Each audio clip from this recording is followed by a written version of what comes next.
ఉంది.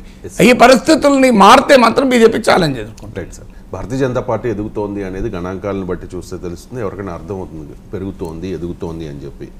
కానీ ఇలా ఎదుగుతోన్న పార్టీని ఆల్రెడీ గతంలో అధికారంలో ఉన్న బీఆర్ఎస్ కానీ ఇప్పుడు అధికారంలో ఉన్న కాంగ్రెస్ పార్టీ కానీ ఎందుకు టార్గెట్ చేయట్లే ఈ ఎలక్షన్స్లో?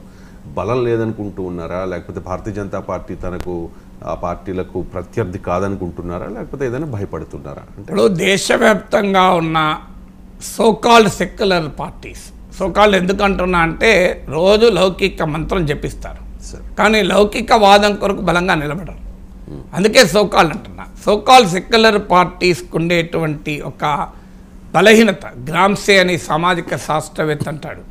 సో బీజేపీని బీజేపీ లాంటి ఒక ఐడియాలజికల్ ఫోర్సెస్ను, బీజేపీ ఒకటే కాదు ఎనీ ఐడియాలజికల్ ఫోర్స్ను ఎదుర్కోవాలంటే electoral battle and ideological battle, political battle and ideological battle. అందువల్ల రెండు రకాల యుద్ధాలు చేయాలి. రాజకీయపరమైన రాజకీయపరమైన ఎన్నికల పరమైన పోరాటం ఒకటైతే ఆ సైద్ధాంతికపరమైన పోరాటం రెండవది. సైద్ధాంతికపరమైన పోరాటంలో బీజేపీ ప్రత్యర్థులు పూర్తిగా విఫలమవుతున్నారు. ఎక్కడా కూడా బీజేపీ వల్ల దేశానికి సమాజానికి ప్రమాదమని వీళ్ళు అనుకుంటున్నారు. అది ప్రజలకు ఎక్కడ చెప్తున్నారు చెప్పండి?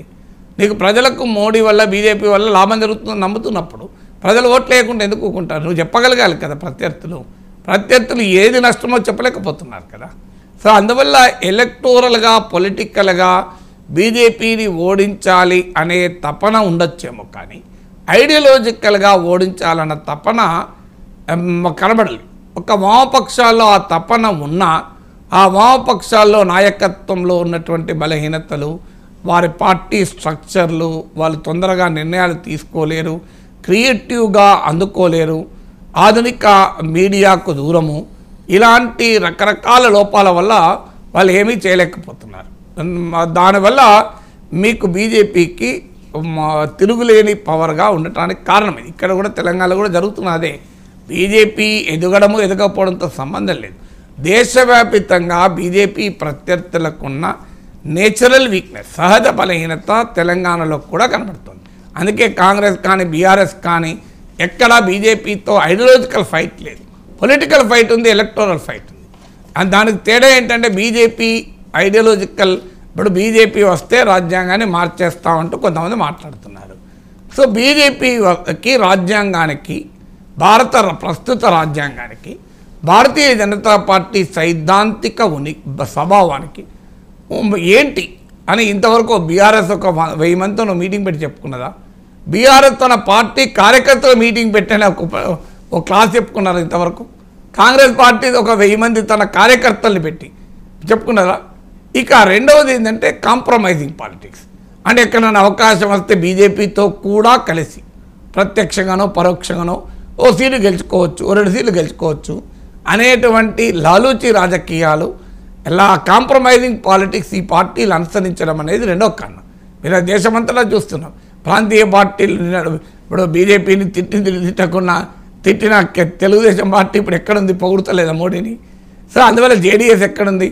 సో ఈ తెలంగాణలో కూడా బీఆర్ఎస్ అదే అవకాశం వస్తే మళ్ళీ బీజేపీతో కలిసి ఎన్డీఏలో చేరటానికి ఆసక్తి ఉన్నప్పుడు బీజేపీ పైన బలమైన పోరాటం ఎందుకు జరుపుతుంది?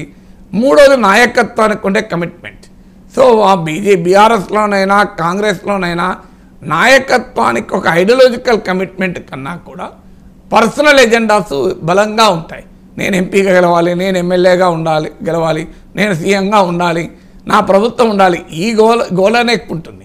అందువల్ల బీజేపీ పైన పోరాటం చేస్తే మనకెందుకు, అది పార్టీ చూసుకుంటుంది అనేటువంటి వ్యక్తిగత ధోరణులకు కూడా ఇందుకు కారణాలు కావచ్చు. నాలుగవది బీజేపీ తమకు ప్రత్యర్థి కాదు అనేటువంటి ఒక తప్పుడు అంచనా. ఇప్పుడు బీఆర్ఎస్ ఏమనుకుంటోంది? తన కాంగ్రెస్ ప్రత్యర్థి అని. మీరు ఎన్నికల్లో చూడండి, బీఆర్ఎస్ను డ్యామేజ్ కాంగ్రెస్ ఒక్కటే చేయదు, బీజేపీ ఇంకెక్కువ డ్యామేజ్ చేస్తుంది. బీఆర్ఎస్ రాబోయే 5 ఏళ్లలో బాగా డ్యామేజ్ అయ్యేది బీజేపీ వల్ల, కాంగ్రెస్ వల్ల కాదు. కాంగ్రెస్కు ఉన్న బలం ఎలాగూ ఉంది, రేపు కాంగ్రెస్ పట్ల అసంతృప్తి ఉంటే ఆటోమేటిక్గా బీఆర్ఎస్కి లాభం అవుతుంది. కానీ ఇప్పుడు బీఆర్ఎస్కు సవాల్గా మారుతున్నది బీజేపీ. ఎందుకంటే కాంగ్రెస్ పట్ల అసంతృప్తి పెరిగితే అది ఆటోమేటిక్గా బీజేపీకి కూడా పోయే అవకాశం ఉంటుంది. ఇప్పుడు గతంలో జరిగింది అదే, బీఆర్ఎస్ వర్సెస్ కాంగ్రెస్ రాజకీయం ఉన్నప్పుడు కాంగ్రెస్ దెబ్బతిన్నది బీఆర్ఎస్ వల్ల కాదు, బీజేపీ వల్ల దెబ్బతిన్నది. ఎప్పుడైతే బీజేపీ పెరిగిందో అక్కడప్పుడు కాంగ్రెస్ దెబ్బతిన్నది. మీకు దుబ్బాక, జిహెచ్ఎంసీ, హుజూరాబాద్ ఎప్పుడైతే బీజేపీ దెబ్బతిన్నదో కాంగ్రెస్ అధికారంలోకి వచ్చింది. మీరు గమనిస్తే అంటే బీఆర్ఎస్ వర్సెస్ కాంగ్రెస్ రాజకీయం ఉన్నప్పుడు కాంగ్రెస్ పార్టీ అవకాశాలను దెబ్బతీసింది బీఆర్ఎస్ కాదు, బీజేపీ. ఇప్పుడు కూడా జరగబోయేది అదే, కాంగ్రెస్ వర్సెస్ బీఆర్ఎస్ ఉన్న రాజకీయంలో బీఆర్ఎస్ను దెబ్బతీసేది కాంగ్రెస్ కాదు, బీజేపీ దెబ్బతీస్తుంది. అందువల్ల మీకు నెక్స్ట్ ఎలక్షన్స్లో వరకు మీరు చూడండి, అన్లెస్ బీజేపీ మళ్ళీ హిస్టారికల్ బ్లండర్ చేయకపోతే బీఆర్ఎస్ను తినేస్తుంది. ఇది బీఆర్ఎస్కి అర్థం కావడం లేదు. ఇది బీఆర్ఎస్కి అర్థం కాక కాంగ్రెస్ పార్టీ పైన పోరాడితే మాకు సరిపోతుంది అనుకుంటున్నారు. కాంగ్రెస్ పార్టీ కూడా ఏంటంటే ఎదుగుతున్న బీజేపీ అర్థమవుతలేదు. సిమిలర్గా కేసీఆర్ కూడా అర్థం కాలే ఎదుగుతున్న బీజేపీ.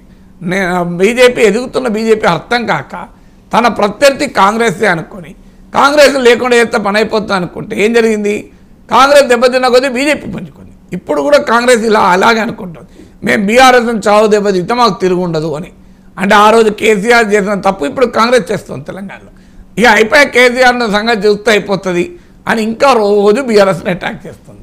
కానీ వీళ్ళకి అర్థం కావడం లేదు, బీఆర్ఎస్ దెబ్బతింటే బీజేపీ రూపంలో ఆ రోజు కేసీఆర్కి ఎదురైన అత్యంత శక్తివంతమైన సవాల్ ఎదురవుతుంది. కాంగ్రెస్ పార్టీ బీఆర్ఎస్ని ఎదుర్కోవడం సులభం, బీజేపీని ఎదుర్కోవడం చాలా కష్టం. బీఆర్ఎస్ కూడా అంతే, కాంగ్రెస్ని ఎదుర్కోవడం సులభం, బీజేపీని ఎదుర్కోవడం కష్టం. అందువల్ల రెండు పార్టీలు కూడా బీజేపీ పట్ల ఉండాల్సినంత అప్రమత్తంగా ఉండడం లేదు. అదే బీజేపీకి అడ్వాంటేజ్గా మారుతుంది. Right sir. అంటే బీఆర్ఎస్ బీజేపీని టార్గెట్ చేయకపోవడంలో విమర్శలు